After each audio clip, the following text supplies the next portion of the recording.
इन 25 सालों में पूरी एक पीढ़ी दुनिया में आ चुकी है, लेकिन 25 साल पहले पूरी एक पीढ़ी एक शहर से गायब हो गई थी। सबसे पहले आपको हम दिखाते हैं 2 दिसंबर की रात 11:35 के बाद की कहानी, जिसे देखकर आज भी रोंगटे खड़े हो जाते हैं।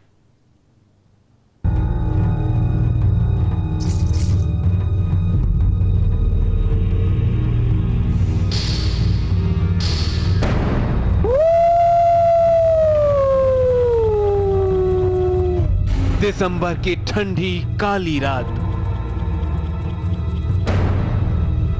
हर तरफ सन्नाटा। भोपाल शहर नींद के आगोश में था। जगह यूनियन कार्बाइड कारखाना, टैंक नंबर 610। शहर के छोला रोड इलाके में बनी यूनियन कार्बाइड के कारखाने में पानी का रिसाव शुरू हुआ। रिसता हुआ पानी टैंक नंबर 610 में पहुंच गया। इसी टैंक में भरा पड़ा था मिथाइल आइसोसाइनेट यानी MIC। पानी के साथ MIC के मिलते ही शुरू हो गया रिएक्शन। टैंकर थर्राने लगे। टैंक नंबर 610 की गड़गड़ाहट से कंक्रीट की छत भी फट गई और 11:45 में जबरदस्त दबाव की वजह से सेफ्टी वॉल्व फट गया। कुछ सेकंड्स में ही करीब 23,000 किलो मिथाइल आइसोसाइनेट की लीकेज हो गई। करीब 10 मीटर ऊंची गैस की परत टैंक नंबर 610 से निकलकर भोपाल को खाने के लिए दौड़ पड़ी।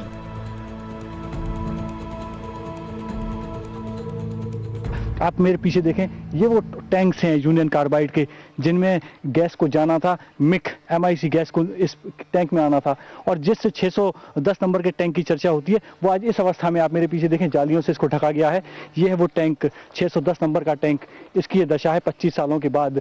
इस पूरे टैंक के अंदर वो जहरीली गैस भरी हुई थी, वो जहरीली गैस जिसने मौत का तांडव मचाया और एक रात में भोपाल में 3,500 लोगों को लील गया। यही वो टैंक था जिसके पाइप अब टूट चुके हैं। आप देखें कि इस इलाके में ये पाइप को इसके ऊपर से आना था और उस गैस को इस पाइप के जरिए इस टैंक में यहाँ पहुंचना था। ये वो पाइप है, ये बल्ब था जो खराब हुआ था। MIC के लीकेज के साथ ही कारखाने में सायरन बजने लगा। ये मौत का सायरन था।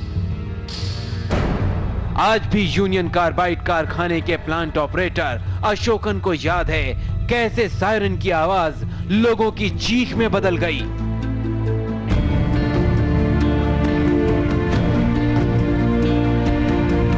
सायरन का आवाज से मैं समझ गया कि MIC लीकेज हुआ है। तो मेरा पत्नी मतलब दरवाजा खिड़की खोल रहा था तो मैंने मना कर दिया था उनको। वो खोलने के कारण और ज्यादा अंदर आ गया गैस। वो पब्लिक चिल्ला रहा था, रो रहा था। उनको देखने के लिए वो इच्छुक प्रकट हुआ उनका, तो उनने खोला तो ये गैस एकदम अंदर आ गया है। फिर बर्दाश्त का बाहर है वो। शहर में किसी को इस मौत का पता नहीं था। अचानक लोगों की आंखें जलने लगी, मानो किसी ने लाल मिर्च आंखों में डाल दी हो। लोगों की आंखें सूजने लगी, मानो वो बाहर आ जाएंगी। फेफड़े जमने लगे, गला जलने लगा, शरीर अकड़ने लगा। अपने ही कपड़ों में लोग शौच करने लगे। हर इंसान तड़पने और छटपटाने लगा। लोग मौत मांगने लगे। मैं सड़क में निकला तो हजारों लाखों का भीड़ था। वहां पर जाने तक का रास्ता नहीं था, एक सुई डालने के लिए भी जगह नहीं था।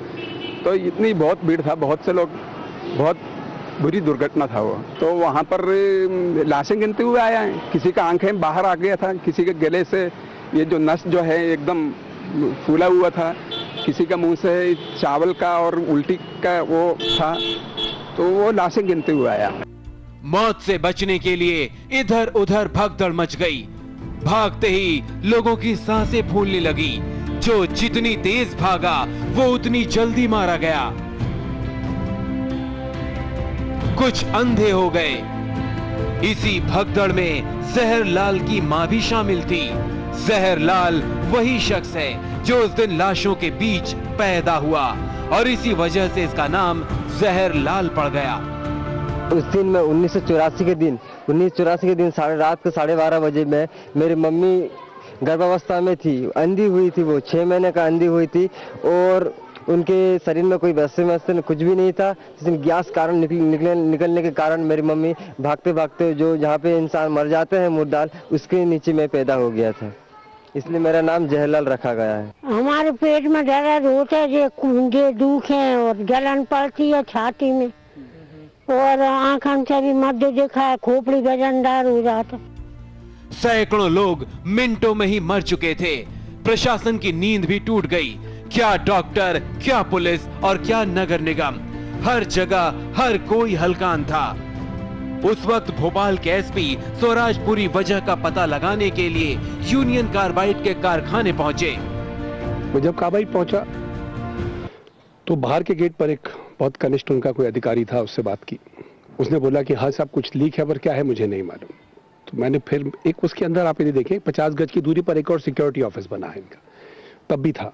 मैं वहां गया, वहां पर जाकर भी एक जूनियर ऑफिसर मिला, उसने बताया कि हाँ साहब कुछ लीक हुआ है, प्लांट में कोई लीक हो गया है और हमारे अधिकारी सब वहीं हैं। उधर शहर में हालात बद से बदतर हो चुके थे। हर घर पर मौत का साया मंडरा रहा था और पूरा भोपाल कांपने लगा था। इस अवधि में जरूर एक्सोडस की स्थिति का निर्माण हो गया था, मतलब लोगों का बाहर निकलना और हदप्रद होकर भगदड़ की स्थिति का निर्माण होना करीब करीब हो रहा था या हो चुका था। उस स्थिति को मैं सिर्फ इतना कह सकता हूं कि भगवान न करे किसी और समाज के साथ ऐसा हो। इतनी भयावह स्थिति। शहर के अस्पताल तड़पते लोगों से भरने लगे। कुछ मरे हुए लाए गए तो कुछ देखते ही देखते दम तोड़ गए। इंसानों के साथ साथ बेजुबान जानवर भी तड़प रहे थे। मिनटों में हजारों जानवर छटपटाते मारे गए। 4 बजते बजते पूरे शहर में रोने की आवाजें आने लगी, क्योंकि हर तरफ लाशें निकल रही थीं। अब ये सैकड़ों से हजारों में तब्दील हो चुकी थी। जब भी जैसे जैसे कवरेज करते बढ़ता गया था, वहां देखा तो कहीं रोड पे माँ और बेटा अपनी माँ की दूध पीते पीते ही मर गया। कहीं ऐसी लाशों के ऊपर पैर रखकर मैंने फोटोग्राफी की है जो मुझे कभी मैंने सोचा भी नहीं था, पर मेरी मजबूरी भी थी। रेलवे स्टेशन का बाहर का इलाका था उस समय, उसमें एक छोटा एक लॉन हुआ करता था, अंडाकार लॉन, उसमें लोग सोए हुए हैं। तो वहाँ पे जो टीआई था उसको बुलाकर मैंने तत्काल डांटने की प्रक्रिया शुरू करी कि भाई जब ये इतनी बड़ी घटना हो गई, लोगों को सोने क्यों दे रहे हो यहाँ? तो वो मेरे को ऐसे मेरे कपड़े पकड़ के और ऐसे खींच रहा है कपड़े, सर सुनिए। मैंने कहा सुनिए क्या कर रहे हो तुम? तो उसने धीरे से कान में आके कहा सर ये सब लाशें हैं। पूरा शहर लाशें गिन रहा था या फिर मरते हुए लोगों को बचाने की फिजूल कोशिश कर रहा था। तब तक किसी को नहीं मालूम था कि आखिर लोग किस चीज से मर रहे हैं। तभी एसपी स्वराजपुरी के पास एक फोन आया और पता चला कि क्या है मौत की वजह।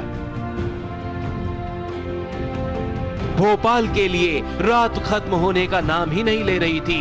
हर तरफ सिर्फ मौत और मौत की खबरें आ रही थी। सरकार की माने तो सिर्फ 4 ही घंटे में आंकड़ा 2000 के पार हो चुका था। भोपाल से अनुराग उपाध्याय की रिपोर्ट।